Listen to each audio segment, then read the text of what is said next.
মাঝে মাঝে মায়ের মুখটা মনে পড়লে খুব কষ্ট হয়। ছেলেবেলায় অনেক কষ্ট করে আমার মা আমাদের তিন বোনকে মানুষ করেছে। কখনো বাবার অভাব বুঝতে দেয়নি। না ছিল তার কোনো দামি জামা কাপড়ের শখ, আর না ছিল কোনো ভালো খাবারের শখ। সবসময় চেষ্টা করেছে আমাদের তিন বোনের সব চাহিদা মেটানো। সেই সময় কিন্তু মায়ের কষ্ট কখনো বুঝতে পারিনি। এখন স্বামীর ঘরে এসে মায়ের মুখটা মনে পড়লেই বুকটা ফেটে যায়।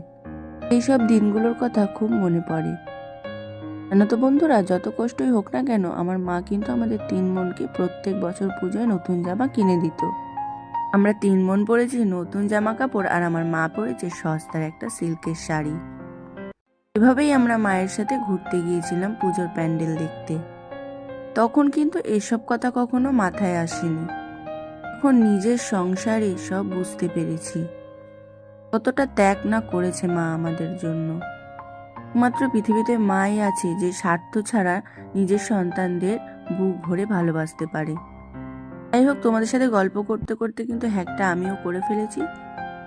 হালকা ঠান্ডাতে এরকম ওভারকোট বানিয়ে কিন্তু বাইরে বেরোনোই যায়। এই ওভারকোটের হ্যাকটাকে কিন্তু আমি 10-এ দেব 7।